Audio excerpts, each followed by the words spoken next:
kenyataan yang dikeluarkan oleh Haji Hadi, yang dikeluarkan oleh Muhyiddin Yassin. Begitu juga dengan belanjawan yang hari ini dibentangkan di Parlimen oleh Yang Amat Berhormat Datuk Seri Anwar Ibrahim. Macam-macam benda yang kita nak sentuh pada malam ni. Apa yang kita dapat, apa kelebihan-kelebihan kepada orang muda, kepada mereka yang membawa taksi, e-hailing, kan? Dan macam-macam kelebihan-kelebihan kepada orang yang mempunyai hutang dengan PT-PTN. Saya nak mulakan mukadimah dengan kenyataan yang dikeluarkan oleh Tuan Guru Haji Hadi. Haji Hadi mengatakan bahawa rasuah perlu didefinisikan semula. Maknanya dalam erti kata lain, tuan-tuan, demi untuk memastikan rasuah ini dapat dihalalkan oleh pimpinan PAS, tuan-tuan, mereka mahu supaya definisi rasuah itu diberikan definisi baru. Maknanya, kalaulah duit itu duit daripada sumber judi, duit itu duit daripada komisen tambatan banjir, duit itu duit daripada duit yang sepatutnya diberikan kepada kontraktor-kontraktor Bumi Putra yang terkesan akibat daripada PKP melalui Jana Wibawa. Mungkin Haji Hadi berpandangan bahawa kalau ambil duit ini, ianya bukan rasuah, ianya sedekah. Ini mungkin apa yang cuba disampaikan oleh Tuan Guru Haji Hadi, tuan-tuan. Yang nyatanya, saudara, sudahlah mereka ini mendapat dana ni daripada sumber yang haram, melalui proses yang amat jijik, iaitu proses menerima sogokan. Yang lebih mengecewakan, tuan-tuan, duit haram ini kemudiannya disogok pula kepada rakyat yang mengundi pada pilihan raya umum yang ke-15. Dan hari ini, bila mana Tan Sri Muhyiddin Yassin dan kawan-kawan yang sewaktu dengannya sudah mula disiasat dan ada di antara mereka yang sudah dihadapkan ke muka pengadilan. Secara kebetulan, tuan-tuan, Wan Saiful Wan Jan tu ketua perangan PPBM. Tak ada kaitan dengan Muhyiddin. Secara kebetulan. Dan secara kebetulan juga, Adam Radlan adalah merupakan sepupu kepada menantu Muhyiddin, iaitu Adlan Berhan, kan? Dan juga kebetulan saja, tuan-tuan, Adam Radlan merupakan orang kanan Tan Sri Muhyiddin yang membantu Muhyiddin dari segi sudut dia punya Muhyiddin Charity Golf, dan juga kebetulan juga Adam Radlan adalah merupakan timbalan ketua Bersatu Bahagian Segambut. Kebetulan. Kemudian hari semalam seorang toke syarikat perabot, apa nama dia? SHH.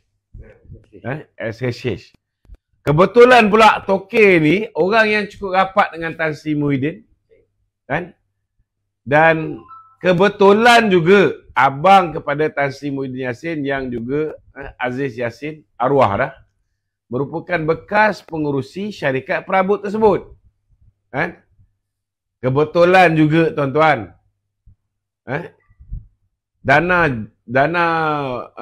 Jana Wibawa ini yang ditujukan untuk Bumi Putra, tiba-tiba, tuan-tuan, orang yang tak ada kena-mengena dengan Bumi Putra, ialah betul lah Datuk toke perabot ini dah masuk Islam, tetapi dia masih lagi bukan Bumi Putra, tuan-tuan. Jadi dia collect bagi pihak siapa? Dia collect bagi pihak siapa? Ini yang menjadi persoalan. Sebab hari ni Wan Saiful Wan Jan dalam kenyataan dia kata bahawa Datuk apa nama? Teo Wee Cheng. Datuk Teo Wee Cheng bukanlah seorang penjawat awam.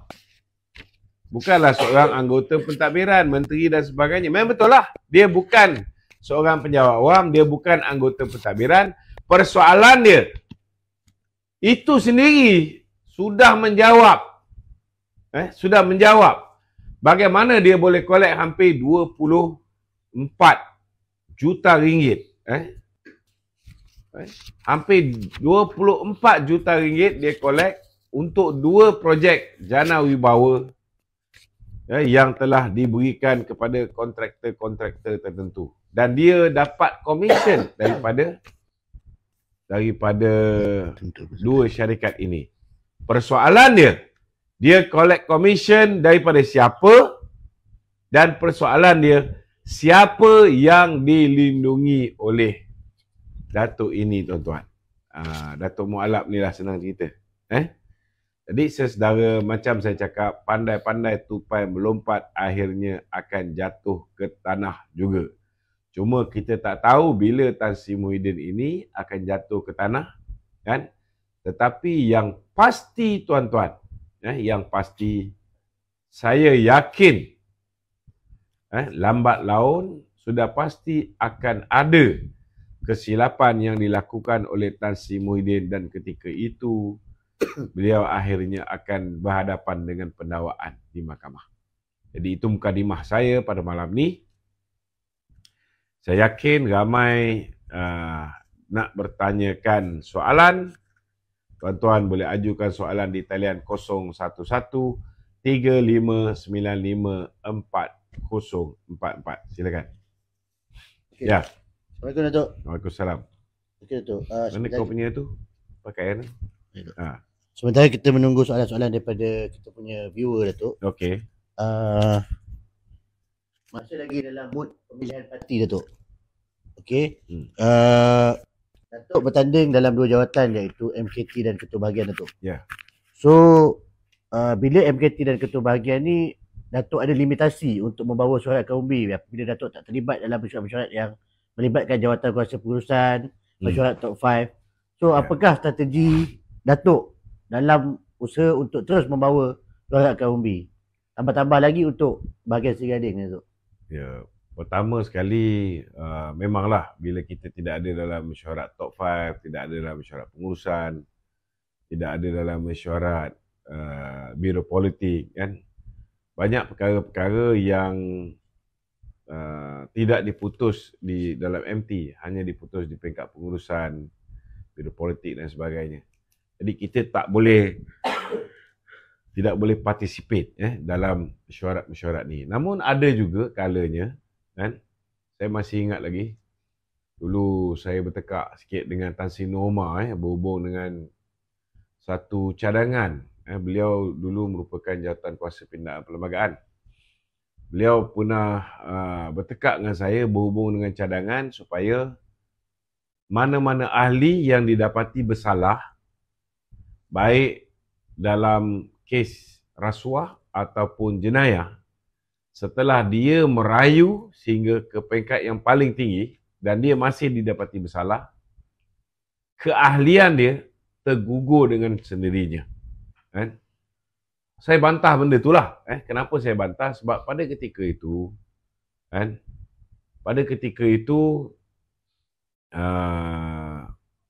Peguam Negara ialah Tommy Thomas.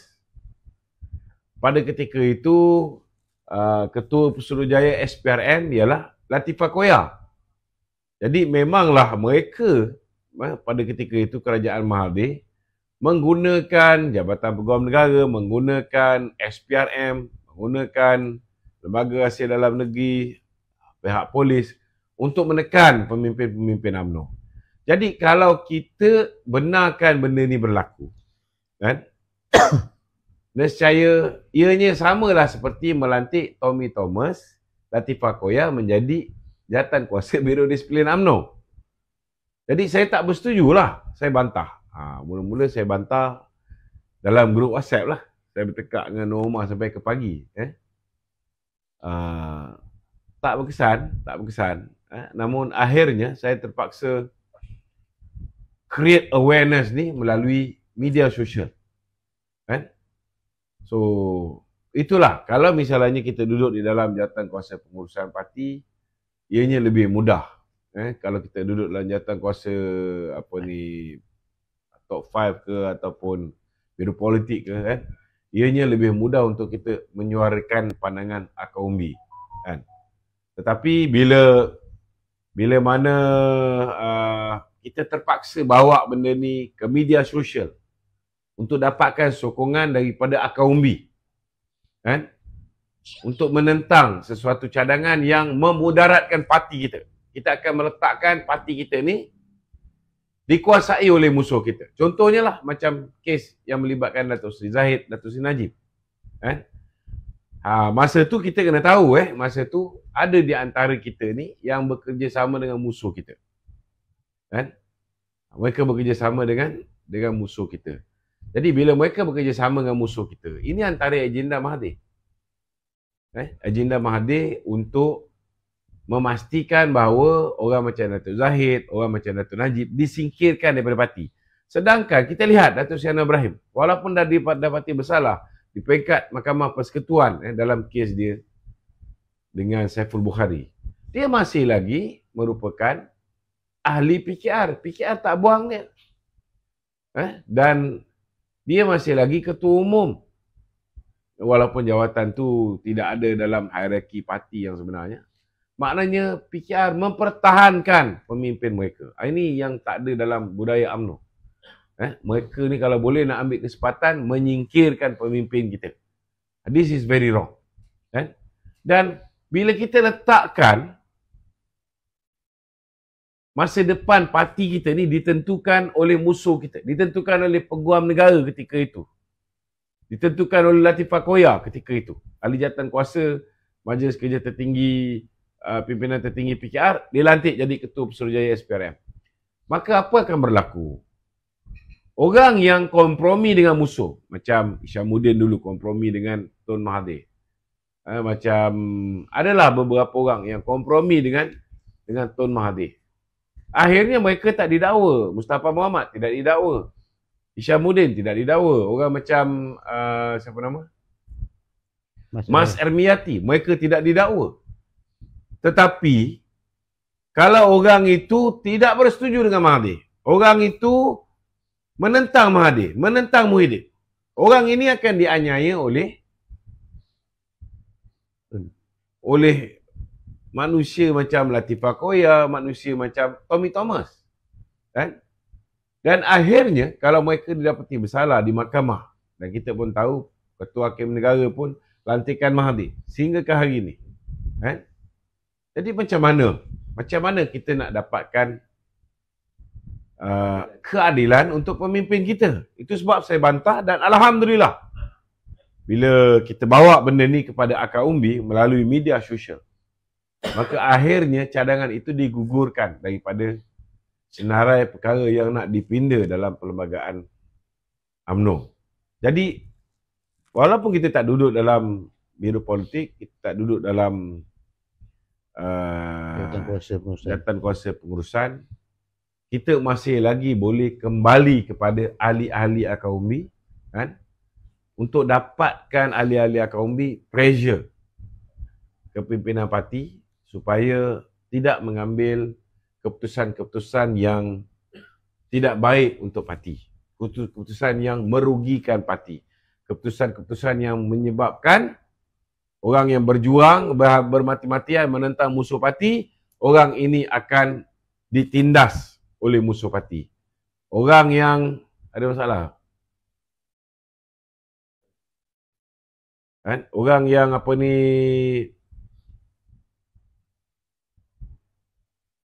tindas parti itu. Orang yang bekerjasama, berkomplot dengan musuh, akhirnya mereka terselamat. Kita tak nak benda ni berlaku. Okey? Baik, Datuk. So, isu kedua, Datuk. Semalam kita ulas pasal comeback daripada muka-muka lama. Hari ni saya nak beritahu salah satu contoh lah. Akibat daripada Ketua Hakim Negara juga adalah merupakan lantikan Tun Dr. Mahathir yang tidak mengikut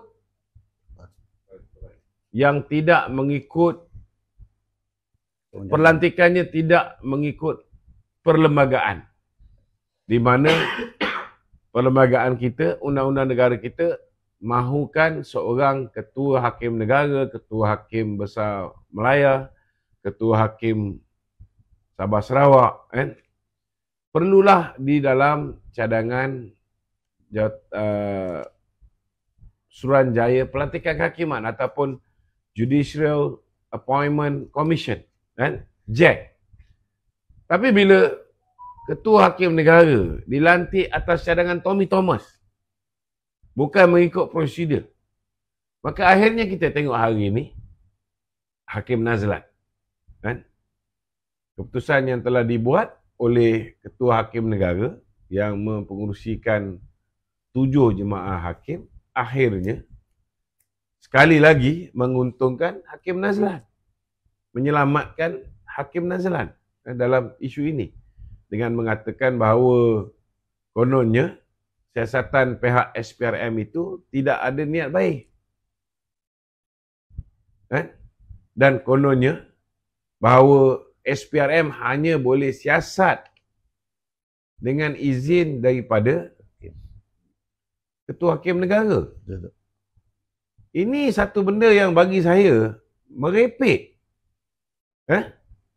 Sebab mengikut prinsip undang-undang, nobody is above the law. Tidak ada siapa yang lebih atas daripada undang-undang. Kalau kita nak dakwa yang di Pertuan Agong pun, kita boleh dakwa. Peguam negara boleh dakwa yang di Pertuan Agong. Peguam negara boleh dakwa Raja-Raja Melayu di Mahkamah Khas. Perlu tak minta izin daripada yang di Pertuan Agong? Tak perlu.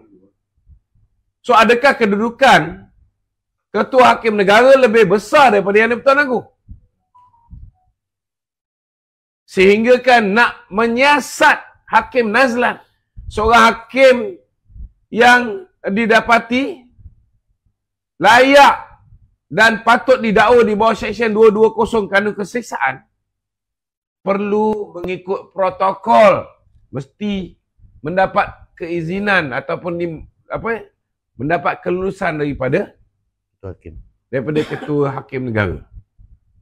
Kena faham, dalam undang-undang negara ini memang betul seorang hakim yang melakukan salah laku, dia boleh dibawa kepada tribunal kehakiman. Itu satu cara. Tetapi kalau dia melakukan sesuatu yang boleh menyebabkan dia didakwa di bawah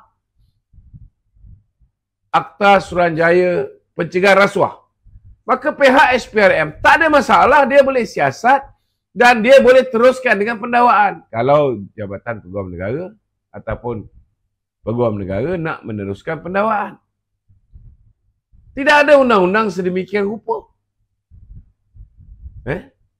Malah pihak polis juga boleh mendakwa, boleh bawa ke muka pengadilan mana-mana hakim yang melakukan kesalahan jenayah. Dah ada pun track record ketika Tengku Maimun menjadi ketua hakim negara, kan? Ketika itu pun ada siasatan yang dibuat oleh pihak polis ke atas hakim dan didakwa di mahkamah, kan? Jadi apa masalahnya? Kenapa polis boleh dakwa, boleh bawa benda ni ke muka pengadilan, boleh siasat, tetapi SPRM tak boleh, kan? Jadi macam mana kalau misalnya ketua hakim negara sendiri ada melakukan kesalahan di bawah Akta Suruhanjaya Pencegahan Rasuah? Adakah ketua hakim negara tak boleh disiasat? Nak minta izin dengan siapa pula? So, benda ni perlu diperbetulkan. Saya rasa kerajaan perlu memainkan peranan, kan? Kalau kita committed dalam soal reformasi institusi, kita kena tengok benda ni. Ini boleh dikatakan loopholes, kan? Mungkin kekurangan dari segi sudut perundangan yang mungkin samar-samar, maka perlu diperjelaskan. Perlu diperjelaskan. Okey? Okey, Tok. berbalik kepada soalan saya tadi Datuk. Ya. Semalam kita ada sentuh berkenaan dengan comeback tokoh-tokoh lama untuk bertanding dalam pemilihan parti Datuk. Ya.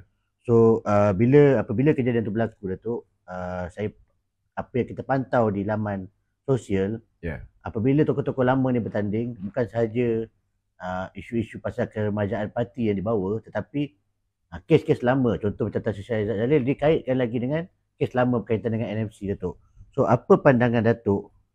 Adakah benda ni akan memberi kesan kepada parti, bukan sahaja pandangan masyarakat musuh luar parti, tetapi musuh dalam parti Datuk? Yalah, dia macam gini. Contohnya lah, kenyataan-kenyataan yang saya buat terhadap Datuk Seri Anwar Ibrahim 13 tahun yang dulu.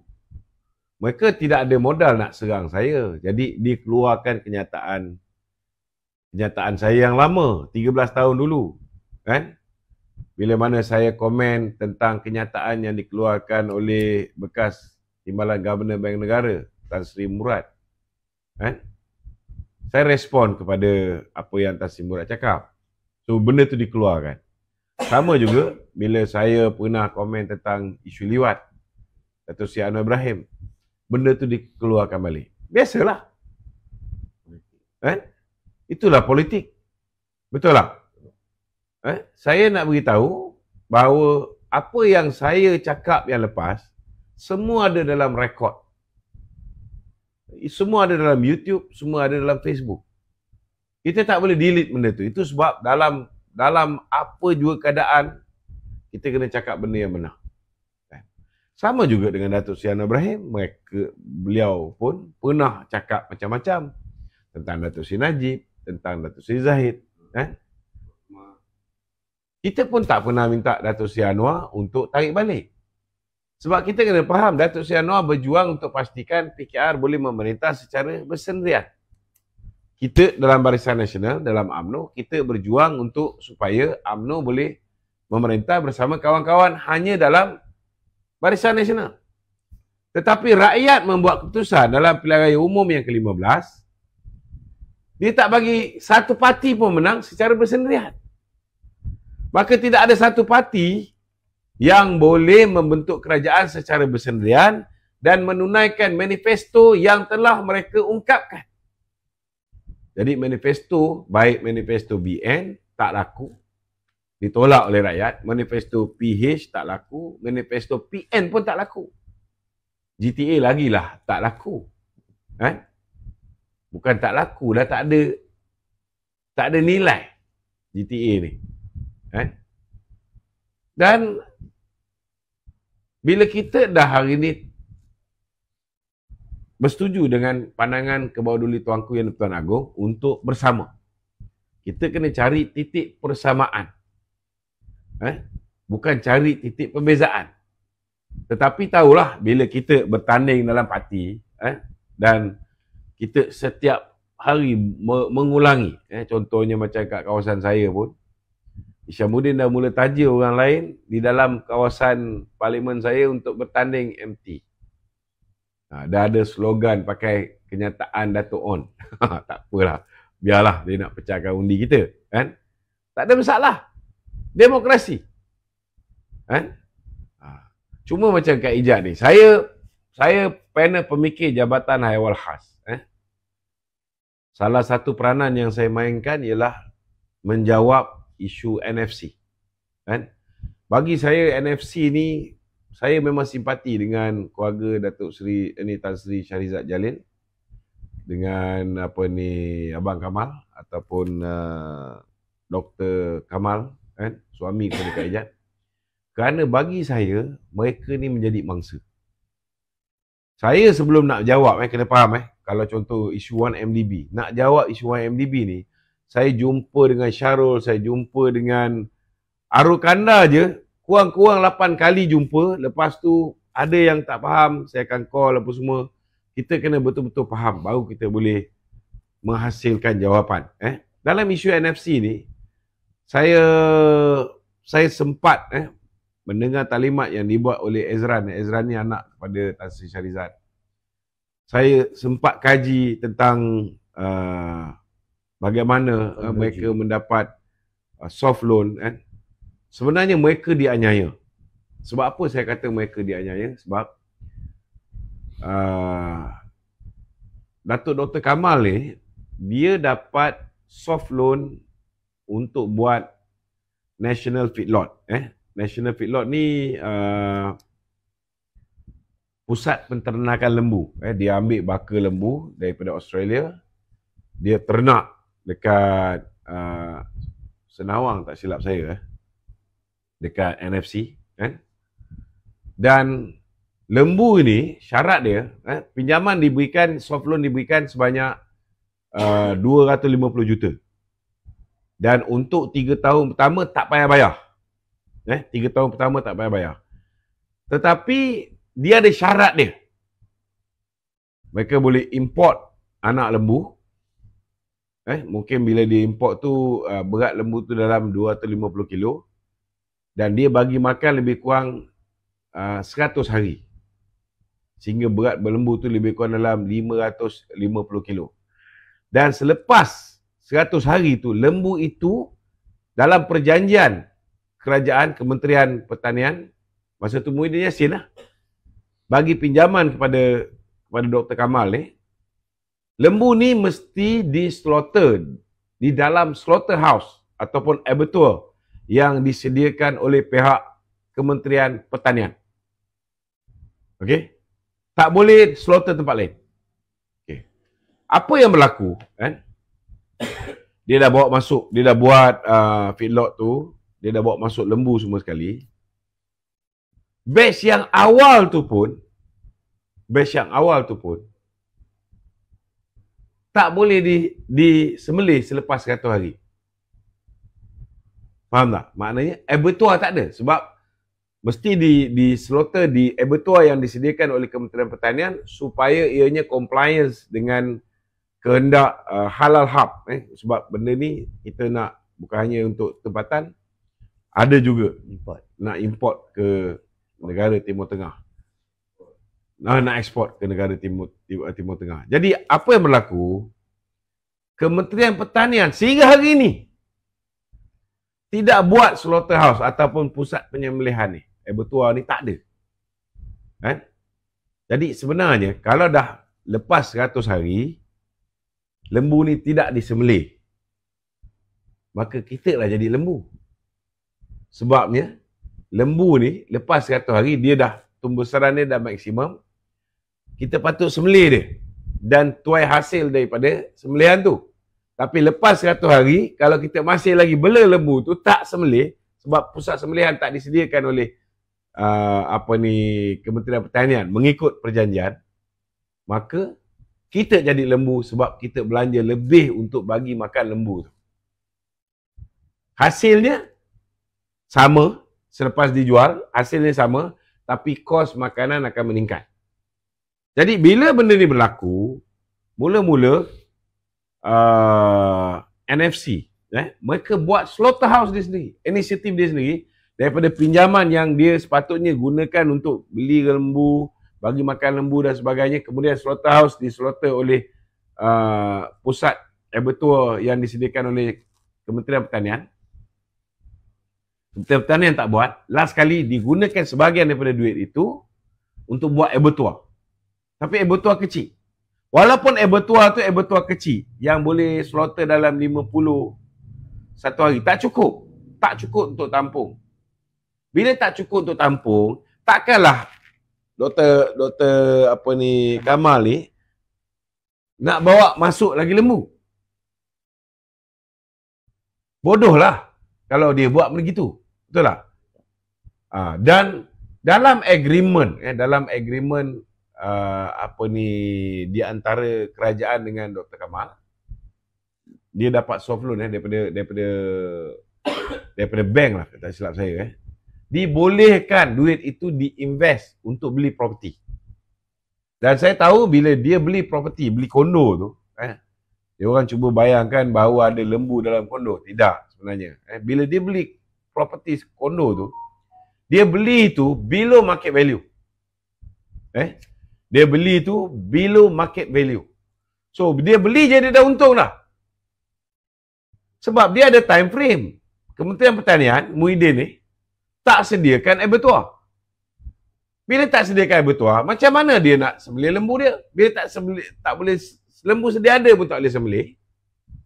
Dia kena tampung kos lebih bagi makan. Takkan dia nak bawa masuk lembu tambahan. Maka dia kena pastikan dia dapat recover supaya dia ada duit yang mencukupi untuk start serving dia punya loan selepas tempoh 3 tahun tu matang. So kalau you berada di tempat Dr. Kamal, apa you akan buat? Invest tempat yang menguntungkan. Mestilah dia invest tempat yang menguntungkan. Dan dalam perjanjian dia dengan pihak bank, properties is one of them. Dia boleh berlabur dalam bidang property. Dan property yang dia dapat beli kondo tu, below market value, dan you tahulah pada ketika tu, memanglah aset, aset hartanah ni memang sentiasa naik harga. Ini cerita dia lah. Kan? Tapi aku tak fikirlah orang nak dengar tentang benda tu. Tak sensasi. Orang nak dengar tentang lembu dalam kondo. Tapi sehingga hari ni beliau selamat. Walaupun zaman PH pun kita lihat tidak ada masalah. Tan Sri Shahrizad tidak didakwa. Suami dia pun masih lagi berlawan dengan saman dan sebagainya. Tapi bagi saya, kita tengoklah, dia pun ada saman orang dan menang. Tu tak bolehlah nak kaitkan. Betul lah, kalau kita terima hakikat Tan Sri Shahrizad 70 tahun, tetapi kaum ibu memang itulah umur dia. Sebab kita ada Puteri UMNO yang 35 tahun ke bawah. Yang dia nak bertanding ni bukan dia nak bertanding jawatan Ketua Puteri UMNO. Yang dia nak bertanding jawatan Ketua Wanita UMNO. Hak dia lah. Bagilah peluang. Kita lihat bagaimana Kak Ani, Kak Ijat mempersembahkan idea-idea mereka. Yang paling penting sekali, kita kena nilai sama ada Kak Ijat ke, Kak Ani ke, mereka ini masih lagi boleh contribute kepada kaum ibu kita. Ada tak sifat keibuan tu untuk mengepalai kaum ibu? Dan akhirnya, kita orang lelaki tak boleh menentukan siapa ketua wanita ni. Saya tak boleh undi Kak Ijat, saya pun tak boleh undi Kak Ani. Yang akan menentukan siapa nak memimpin wanita ialah wanita. Jadi biarlah wanita memutuskan. Dia nak calon yang berumur tapi masih energetik ke? Yang masih ada idea-idea bernas, masih ada kewibawaan. Saya tak fikir orang akan mencadangkan Kak Ijat memujuk dia untuk bertanding kalau dia tidak ada kelebihan-kelebihan tertentu. Betul lah? Dan saya tak fikir Kak Ani pun akan menawarkan diri untuk mengekalkan jawatan. Sedangkan yang dia nak lawan ini ialah bekas bos dia. Mesti dia pun yakin dia ada kelebihan-kelebihan tertentu.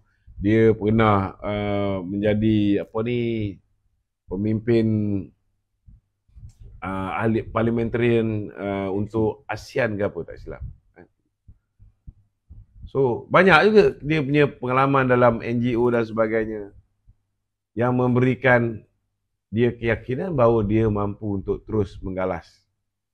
So, kita serahkan kepada wanita. Tapi tak payahlah nak gunakan benda-benda macam isu-isu macam inilah. Isu yang tak melibatkan dia pun, melibatkan suami. Dan bagi saya, sebagai seorang bekas panel pemikir jasa, yang saya memainkan peranan mengkaji tentang isu NFC ni dan membantu kerajaan untuk menjawab isu ni, saya rasa beliau tak anyaya, sebab Kementerian Pertanian tidak menjalankan tugas beliau. Kementerian Pertanian ketika itu di bawah Din Pago. Itu dia, realiti dia. Okey? Tambah sikit tu. Dari segi faktor umur tu, apa pandangan Datuk? Okey, kita sekarang ni kita dari segi jawatan Ketua Wanita UMNO Malaysia, ada one to one fight. Okey. Dari segi faktor umur antara Kak Jad dengan Datuk Seri Noraini. Apa pendapat Datuk? Dari segi faktor umur. Saya rasa saya dah sebut tadi, kan? Faktor umur seseorang itu bergantung kepada kemampuan. Pertama sekali mesti sihat tubuh badan. Ada orang umur 70, kan? Badan dia sihat. Dia boleh berjoging lagi. Ada seorang atuk tu umur 97, minggu lepas naik kuda lagi. Minggu lepas ni. Minggu lepas naik kuda. Umur dah 97. 2 minggu sudah naik basikal. Betul tak? Ini faktor kekuatan fizikal. Kan? Ada orang umur baru 60 lebih dah menggigil. Cikgu? Betul tak? Masing-masing Allah Ta'ala bagi kelebihan masing-masing. Kan? Masing-masing Allah Ta'ala bagi kelebihan masing-masing. Okey. Itu pertama, kekuatan fizikal. Kedua, kekuatan kebijaksanaan. Ada setengah-setengah orang, umur dia dah cecah 70, otak dia dah tumpul tau. Dia dah tak sharp macam dulu. Dulu kita mungkin tengok dia seorang orator yang hebat. Tapi bila menjelang 70, dia mula tak sharp. Saya ada beberapa contoh orang macam Tan Sri Rais Yatim. Orang dah tua, tapi otak masih sharp. Tan Sri Syed Amir Albah. Masa dia Menteri Dalam Negeri, saya mengikuti dia. Kan? Memang sharp. Kak Ijat bagi saya antara orang yang dia 70 tapi masih sharp, masih cergas, masih semangat. So bergantunglah. Dan yang ketiga, kebijaksanaan seseorang tu. Kebijaksanaan tu dan dia punya daya ingatan. Ada setengah orang ni bila dia dah cecah 70 ni dia dah lupa. Dia pergi ambil air semayang, dia keluar, dia fikir, aku dah ambil semayang belum? Benda ni kadang-kadang bukan umur 70 je akan berhadapan benda ni. Orang umur 40 pun kadang-kadang macam tu. Kan? Bila Allah Ta'ala dah tarik ingatan. Itu sebabnya lah kan. Sebab kemampuan seseorang tu sama ada dia yakin dia boleh pergi nak bertanding ketua wanita ataupun tidak bergantung kepada diri tersebut. Jadi saya cadangkanlah kalau orang tak yakin dengan calon-calon yang ada ni, satukan mereka ni di atas satu platform. Kan? Panggil Kak Ani, panggil Kak Ijat, suruh dia orang ni melontarkan idea mereka. Kan? Bagi pandangan mereka. So biarlah ahli-ahli wanita menilai siapa lebih baik, siapa lebih cergas, siapa lebih banyak idea, kan? Saya yakin. Tapi kena faham jugalah, ada setengah orang dia boleh buat kerja. Ada setengah orang dia boleh buat kerja, dia cakap tak berapa pandai. Ada juga pemimpin macam tu. Tapi biarkan.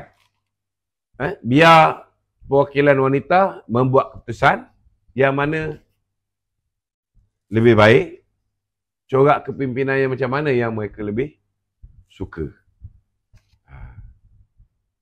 Ada yang kata kita nak yang hemoy, kita nak orang yang boleh bertepuk tampar, orang yang PR dia bagus, yang mesra rakyat.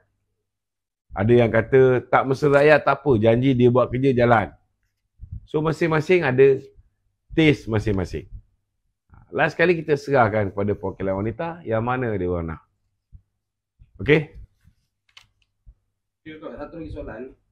Dari segi rekod Kak Jad ni, panjang dia sebagai ketua wanita. Kita ni bukan nak bertanding wanita, yang kau tanya banyak sangat pasal wanita ni siapa? Tak apa cerita. Dari segi rekod. Sebab tadi soalan tu lebih kurang sama je. Tak, ni dari segi rekod kerja. Cara kerja. Rekod kerja wanita ni biar wanita. Dia orang lagi tahu. Aku tak pernah duduk di bawah kepimpinan kedua-dua ketua wanita ni. I got balls remember Okey Datuk, saya feedback daripada viewer kita lah. Semalam apabila Datuk Zahid umumkan untuk parlimen ahli parlimen calon bertanding BN akan gunakan logo BN. Datuk ada mencadangkan untuk tukar logo Barisan Nasional dengan logo Barisan Nasional tu bukan tukar. Mana diubah. Maintain dacing itu, bawah tu letak perkataan Barisan Nasional. Baik tu, maknanya ada modification daripada segi logo lah supaya tidak keliru. Supaya tak keliru dengan Perikatan Nasional. Bagaimana pula Datuk kekeliruan kerana bila kita bergabung dengan kerajaan perpaduan, so ada tempat yang kita tak bertanding tapi kita letak calon daripada parti-parti komponen Pakatan Harapan. Begitu juga sebaliknya. Macam mana Datuk melihat perkara itu sebab PRN ni akan berlangsung tak berapa lama lagi lah. Dia ada pro dan kontra lah. Saya ambil contoh ini antara benda yang saya silap. Saya ambil contoh GPS di Sarawak. Mereka berpuluh tahun, 61 tahun pakai lambang dacing. Lebih kurang lah. Dia orang lambat sikit masuk Malaysia kan. Tapi lama lah dia orang pakai lambang dacing. Tiba-tiba dia orang pakai lambang GPS. Saya menjangkakan mereka akan berhadapan dengan kesukaran untuk menggunakan lambang baru kan. Namun bab itu saya silap. Kerana pada pilihan raya negeri yang lepas, GPS hampir sapu bersih negeri Sarawak. Maknanya orang Sarawak tidak ada masalah untuk menerima logo baru. Perubahan tu kan. Jadi kalau misalnya kerajaan perpaduan ini memikirkan bahawa satu masa nanti perlu diselaraskan, maknanya kerajaan perpaduan ini baik pemimpin BN, UMNO, MCA, MIC, PKR, Amanah, DAP, semua guna lambang kerajaan perpaduan. Kalau misalnya kepimpinan semua parti komponen ni memikirkan lebih baik ke arah itu, kita sokong lah. Maknanya kita kena berusaha bersungguh-sungguh memahamkan akar umbi bahawa itulah lambang kerajaan perpaduan kita. Apakah mungkin strategi yang Perikatan Nasional gunakan pada PTRU yang lepas? Di beberapa negeri dia tak guna logo Perikatan Nasional. Dia lebih menggunakan logo parti yang famous di tempat tersebut. Apa pandangan Datuk? Itu strategi dia menjadi. Contohnya macam di negeri Kelantan, negeri Terengganu, calon daripada bersatu kalau bertanding tiket bersatu kalah. Kita tengok Mak Jagon contohnya bertanding di Macang, kan? Dia pakai lambang PAS. Hikmah Hisham menang. Datuk Jazlan yang cukup popular, cukup kuat, boleh kalah. Kan? So bagi saya lah strategi PAS itu menjadi. Maknanya di Kelantan ni Kerat 18 pun, walaupun diorang ni hari-hari air minum diorang tu macam teh ais, kan? Mandi pun teh ais, diorang tak kisah. Janji logo bulan. Betul. Kita pun ada juga pengundi yang apa jadi pun mesti dacing. Terutamanya orang Sabah. Bila kita itu hari bekerjasama dengan GRS, ramai marah. Ramai yang kontak saya cakap, apa ni Datuk? Saya pergi nak mengundi, BN tak ada. Dia tak tahu BN kerjasama dengan GRS. Jadi ada tempat yang BN tak bertanding, GRS yang bertanding. Okey? Betul. Satu soalan. Minta Datuk komen kenyataan Muhyiddin. Dia kata, saya bukan seperti golongan perompak lain. Betul lah tu. Kau pernah tengok perompak-perompak lain sebelum dia merompak, dia baca doa? Tak ada kan? Betul lah. Kau pernah tengok perompak-perompak lain, kan? Dia bukan setakat baca doa. Dia ni bapak perompak, tapi dia boleh cakap orang lain perompak. Ada tak perompak lain cakap macam tu? Perompak lain ni, dia diam tau. Kata aku ni dah memang perompak. Kan? Jadi orang lain perompak ni takkan aku nak cakap dia orang ni perompak. Kan? Dia orang ada malu. Perompak-perompak ni dia ada kemaluan.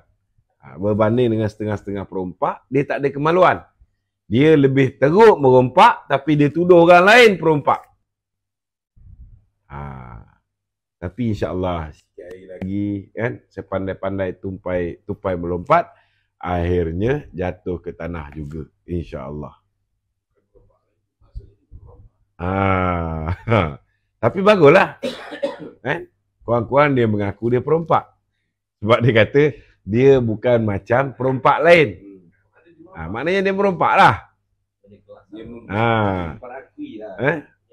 A robber with a class.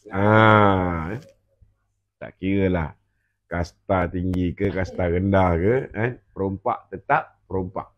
Okey, ada soalan lain? Last Datuk. Still kita dalam mood pemilihan parti ni Datuk. Hari okey. ni dekat PWTC kita tengok dekat media sosial pun ramai calon-calon yang dah menghantar permohonan untuk bertanding. Tak kisah apa jawatan daripada naik presiden sampai ke bawah.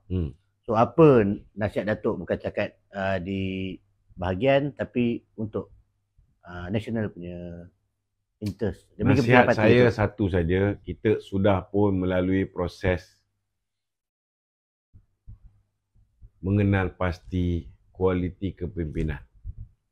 Dulu kita pilih pemimpin kerana mereka ada jawatan dalam kerajaan. Dulu kita pilih pemimpin kerana mereka ada duit, boleh membantu parti. Sebab dulu kita tak pernah kalah. 2018 baru kita tahu pemimpin yang dulu bagi kita duit, lepas kita kalah, dia pun tak ada duit. Ada yang masih ada duit, tapi dia tak keluarkan duit dia untuk perjuangan. Kan? Masa pemilihan, dia sanggup keluar. Sebab untuk kepentingan peribadi dia. Kena tahu. Dulu, kita ingat, kalau ada jawatan menteri dulu, sudah pastilah ini orang yang kita boleh percaya. Tetapi dah terbukti, orang yang pernah jadi menteri, macam Hamzah Zainuddin, macam Mustafa Muhammad, kan? Macam Latif Ahmad, Mas Almiati, Ronald Kiandi.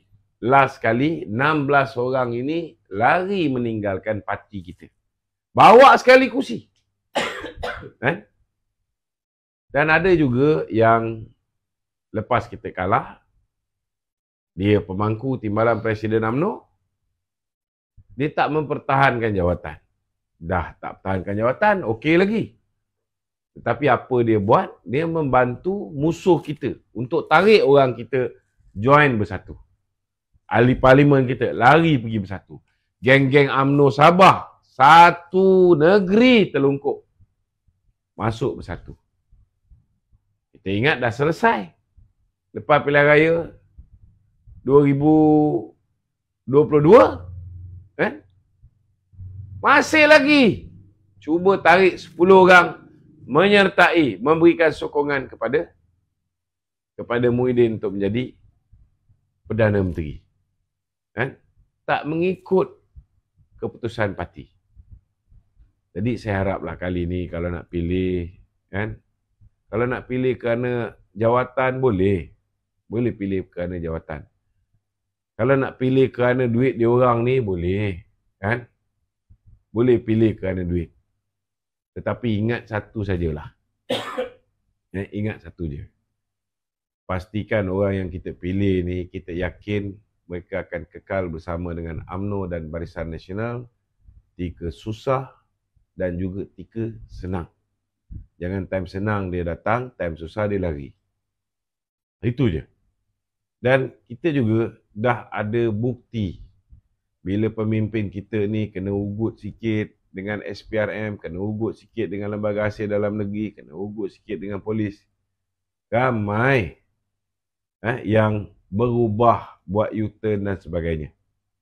Kita tengoklah apa jadi dengan Panglima kita. Dulu kita ada seorang Panglima. Panglima Pasir Salah. Bila anak dia kena panggil SPRM, dia berubah menyokong Muhyiddin. Jadi kita kena belajar melalui kesilapan-kesilapan kita yang lepas. Jadi saya harap naib-naib presiden yang kita nak pilih, begitu juga dengan MT yang kita nak pilih, ketua pemuda yang kita nak pilih, ketua wanita yang kita nak pilih, ketua puteri yang kita nak pilih, kita pilih orang yang setia pada parti, kita pilih orang yang kita yakin dia kekal bersama dengan UMNO ketika susah dan ketika senang. Jangan cari orang yang lompat-lompat parti sekat jalan.